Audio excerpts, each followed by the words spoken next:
ইসলামী ছাত্র শিবির বাংলাদেশে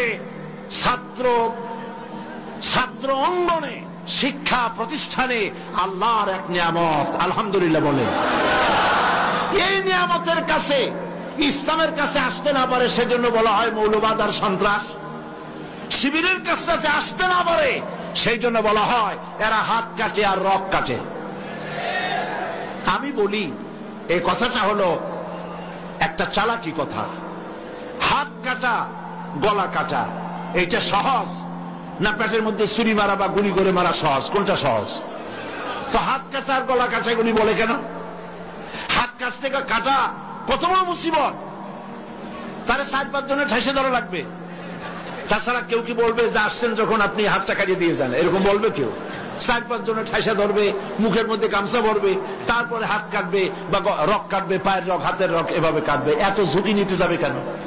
ছুরিটা, যে ছুরিটা দিয়ে হাতটা কাটবে ওই ছুরিটা পেটের মধ্যে মুখের মধ্যে ঢুকাই দিলেই তো ছাড়লো। এটা বলে কেন? এই সহজ কাজটা করে না, রক কাটে গলা কাটে কেন বলে? এই কথাটা বলে প্যানিক সৃষ্টি করতে চায়। যে সমস্ত ছাত্র ছাত্রীরা দিন পেতে চায়, ইসলামে আসতে চায়, তারা যেন ইসলামী ছাত্র শিবিরের কাছে আসতে না পারে তার জন্য ষড়যন্ত্রমূলক এই বদনাম তারা দেশ শুদ্ধ জড়াইছে। কিছুই করতে পারবে না ইনশাআল্লাহ, এগুলি করে কিছু করতে পারবে না। 119 জন শিবিরের নেতা কর্মী শাহাদাতের নজরানা আল্লাহর দরবারে পেশ করেছে। আমি আপনাদেরকে বলবো, পরের মুখে ঝাল না খাইয়া নিজের একটু চেষ্টা করেন। ওরা যেখানে থাকে শিবিরের ছেলেবেলেরা, এরা মাঝে মধ্যে সভ্যে করে যায় দেখবেন, ঘরের পাশে গিয়া জানলার ফাঁক দিয়ে তাকাই দেখেন ওরা কি করে। এরা মাদ্রাসায় পড়ে নাই, কলেজে বিশ্ববিদ্যালয় পড়ে, হয়তো দাড়ি টাড়িও এ পর্যন্ত অনেকে রাখতে পারে নাই, কিন্তু যায় দেখবেন বস্তা ছেঁড়া হইল বালাম চাউলে ভরা, উপরে রং কাঁচা থাকলেও ভিতরে পাকা আম। ভিতরে যাই দেখবেন রাতের বেলা যখন তারা সভ্যদারি করে, তাহাজ্জুদের নামাজ পড়ে, সাহাবায়ে কেরামদের জীবনী আলোচনা করে আর মুনাজাত করে, সারা রাত কিভাবে ওরা কান্দে একটু তাকায় দেখে। এই চোখের বাণী তারা আল্লাহর জন্য দেয়, দিন প্রতিষ্ঠার জন্য কাজ করে। সুতরাং এদের সাথে শত্রুতা না করে এই কাজগুলি, সন্তান যদি ভালো বানাতে চান, শিক্ষাঙ্গনে সন্ত্রাসী কারা সেদিকে তাকায় দেখেন, আর সন্ত্রাস কম করে কারা তাদেরকে দেখেন, সন্ত্রাস করে না কারা তাদেরকে দেখেন। এই জন্য সন্তান যদি ভালো বানাতে চান ছেলেদেরকে, তাহলে এই লাইনে দেন। মেয়েদেরকে যদি ভালো বানাতে চান এই পরিবেশে ছাত্রী সংস্থার সাথে দিয়ে দেন। আল্লাহ পাক আপনার মেয়েকে ভালো পথে রাখবেন, ছেলেকেও ভালো পথে রাখবেন। আল্লাহ যেন তৌফিক দান করেন, বলেন আমিন। প্রিয় ভাইয়েরা, আমি আর লম্বা করব না, যেহেতু লক্ষ লক্ষ মানুষ এসেছেন, প্রায় 3-4 কিলোমিটার জুড়ে মাহফিলে লক্ষ লক্ষ নারী পুরুষ বসে আছেন। বেশি রাত করে ছাড়লে আপনাদের যেতে কষ্ট হবে, সেজন্য আমি আর লম্বা করতে চাই না। আমার শেষ কথা হচ্ছে এই যে আমরা যেন ইসলামের রাস্তায় থাকতে পারি, সেজন্য আমাদেরকে সংগঠনভুক্ত হতে হবে। লা ইসলামা ইল্লা বিল জামাত, সংগঠন ছাড়া ইসলাম চলতে পারে না বলেছেন হযরতে ওমর রাদিয়াল্লাহু তাআলা আনহু। সেই জন্য একদিন তাফসীর শুনলে হবে না, 5 দিন তাফসীর শুনলে হবে না, তাফসীর পড়তে হবে। কি কি তাফসীর পড়বেন একটু পরে বলছি। আমি সকল ভাইদেরকে অনুরোধ করব, আপনারা কোরআন শরীফ পড়ুন, হাদিস শরীফ পড়ুন। এই যে দেখেন বিশাল বই মেলা বসেছে, এই বইয়ের দোকানগুলিতে তাফসীর এসেছে। তাফসীরুল কোরআন বিশ্বজোড়া শ্রেষ্ঠ তাফসীর, আলহামদুলিল্লাহ বলেন। অনেক তাফসীর আছে, মারিফুল কোরআন, তাদাব্বুরুল কোরআন, তাফসীর আশ-শাফি, তাফসীর রুহুল মাআনি, বহুত তাফসীর আছে। যেই তাফসীরটা পড়লে পরে জীবনকে, ইসলামী আন্দোলনকে বোঝা যায়, ইসলামী আন্দোলন অনুযায়ী চলা যায়, তার নাম হলো তাফহিমুল কোরআন। নাম কি বলেন? সেই তাফহিমুল কোরআন এখানে পাওয়া যাবে। আর একজন শহীদের লেখা তাফসীর, সৈয়দ কুতুব শহীদ রাহমাতুল্লাহ আলাইহি, আল্লাহ তাকে জান্নাতুল ফেরদাউস নসিব করুন, সবাই বলেন আমিন। ফি জিলালিল কোরআন তার তাফসীরের নাম। ফি জিলালিল কোরআন বর্তমান বিশ্বের অন্যতম শ্রেষ্ঠ তাফসীর, দোকানগুলিতে পাওয়া যাবে। তাফসীর খরিদ করুন। পড়াশোনা করুন, ইসলামকে জানুন, কোরআনকে জানুন, হাদিসকে জানুন এবং দ্বীন নিজের জীবনকে সমৃদ্ধ করুন। আমরা মুনাজাতের দিকে এগিয়ে যাচ্ছি। মুনাজাতের জন্য যত মানুষ যিনি যেখানে দাঁড়িয়ে আছেন সব এক মুহূর্তের মধ্যে বসে পড়ুন। সুসংবাদ আপনাদের জন্য, আজকের তাফসীরুল কোরআন মাহফিলে 14 জন পুরুষ, 5 জন মহিলা, মোট 19 জন ইসলাম কবুল করার জন্য এসেছেন।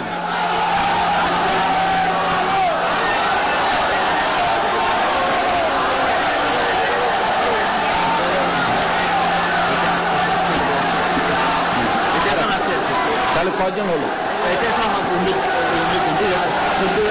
আপনারা আজকে মাইকটা সেটটা খুব খারাপ হয়েছে। আপনারা মেহরবানি করে বসুন।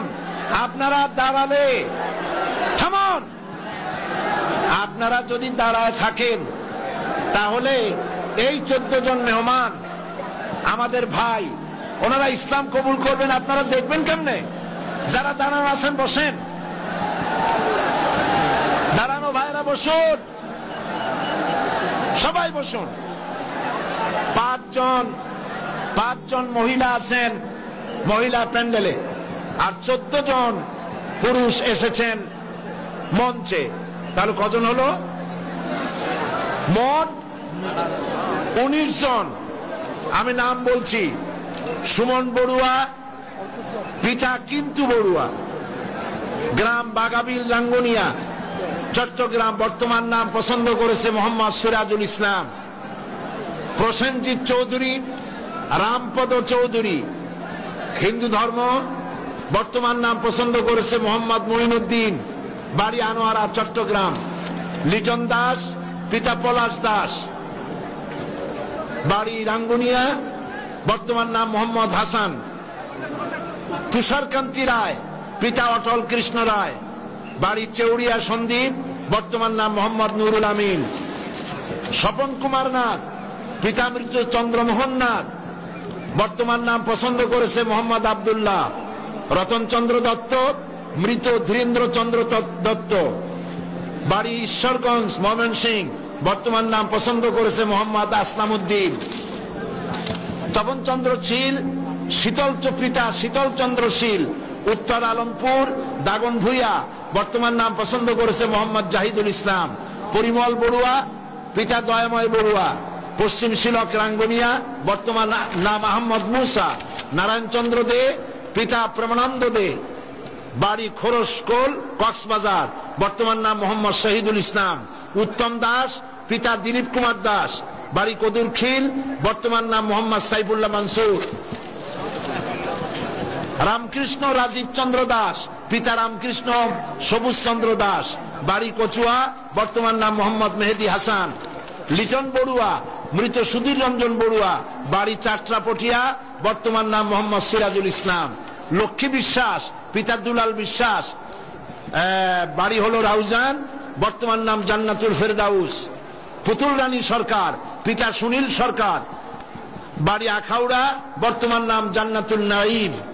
কৃষ্ণ বণিক, পিতা জগদীশ বণিক, বাড়ি রাউল ফতেপুর নবীনগর, বর্তমান নাম মোহাম্মদ নুরুল ইসলাম। মহিলা প্যান্ডেলে আছেন, এরা সপরিবারে ইসলাম কবুল করতেছেন। মণি বণিক, পিতা কৃষ্ণ বণিক, বাড়ি রাউল ফতেপুর নবীনগর, বর্তমান নাম জান্নাতুল ফেরদাউস। নমিতা বণিক, কৃষ্ণ বণিক, আর বাড়ি হলো বাউল ফতেপুর নবীনগর, বর্তমান নাম পছন্দ করেছে রাবিয়া খাতুন। মুক্তা বণিক, পিতা কৃষ্ণ বণিক, রাউল ফতেপুর নবীনগর, বর্তমান নাম পছন্দ করেছে মোসাম্মদ ফাতেমা বেগম। সুমন দত্ত, পিতা কালীশঙ্কর দত্ত, গ্রাম সিংড়া, থানা আনোয়ারা, চট্টগ্রাম, বর্তমান নাম পছন্দ করেছে জসিমউদ্দিন। এই 14 জন আমার পাশে, আর 5 জন মহিলা প্যান্ডেলে। মহিলা প্যান্ডেলে যে 5 জন আছেন আপনারা আমার সাথে উচ্চারণ করবেন। এ মাইকে যা শুনতে পান আপনারা উচ্চারণ করুন, আর আপনারা আমার কাছে আসেন, হাত দেন, কাছে, সব কাছে আসেন।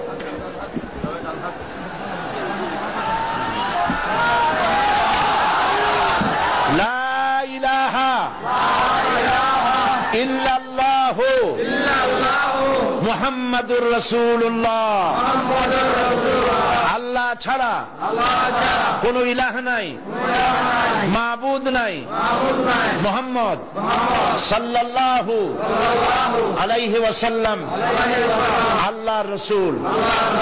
আশহাদু আন লা ইলাহা ইল্লাল্লাহু ওয়াহদাহু লা শারীকা লাহু ওয়া আশহাদু আন্না মুহাম্মাদান আবদুহু ওয়া রাসূলুহু। আমি সাক্ষ্য দিচ্ছি আল্লাহ ছাড়া কোন ইলাহ নাই, মাবুদ নাই, উপাস্য নাই, তিনি এক, তিনি একক, তার কোন অংশীদার নাই। আমি আরো সাক্ষ্য দিচ্ছি মুহাম্মদ সাল্লাল্লাহু আলাইহি ওয়াসাল্লাম আল্লাহর বান্দা এবং তার প্রেরিত রাসূল। সকলকে সালাম দিন, আসসালামু আলাইকুম। আপনারা সালামের জবাব দিন। আমাদের এই ভাইরা এক মুহূর্ত আগে তারা ছিলেন মুশরিক, আর এখন আমাদের তাওহীদবাদী ভাই। আল্লাহ পাক তাদেরকে খাঁটি মুসলমান হিসেবে কবুল করুন, সবাই বলেন আমিন। আমি রেওয়াজ অনুযায়ী প্রতিদিন যারা ইসলাম কবুল করেন তাদের সঙ্গে আমি আলিঙ্গন করি, কোলাকুলি করি। আমি মুনাজাতের পরেই এটা করব ইনশাআল্লাহ। এখন বসুন। মা বোনদের জন্য আপনারা দোয়া করবেন যারা ইসলাম কবুল করেছেন। পুস্তক লাইব্রেরিগুলিতে আপনারা যাবেন, ওখানে আপনারা বইপত্র পাবেন, হাদিসের বই, তাফসীর। আমি বলেছি ওর মধ্যে একখানা বই আছে অধ্যাপক মফিজুর রহমান সাহেবের দাওয়াতে দ্বীন, যে কথা আগেও বলেছিলাম আপনারা নেবেন। এবং আমাদের মুরব্বী ইসলামী আন্দোলনের অবিসংবাদিত নেতা অধ্যাপক গোলাম আজম, আল্লাহ তার হায়াত দারাজ করুন, সবাই বলেন আমিন। তিনি আমাদের সকলের মুরব্বী। তিনি অনেক বই লিখেছেন, তার মধ্যে একটি বই এসেছে, এখানে আরো আছে, একটা বই এসেছে। তিনি আপনারা দেখেছেন পত্রিকায় জীবনে যা দেখলাম, সে বইটি এই জীবনে যা দেখলাম। অধ্যাপক গোলাম আজমের জীবন হলো কালারফুল লাইফ, বর্ণাঢ্য জীবন। এটা অন্তত 8-10 খণ্ড।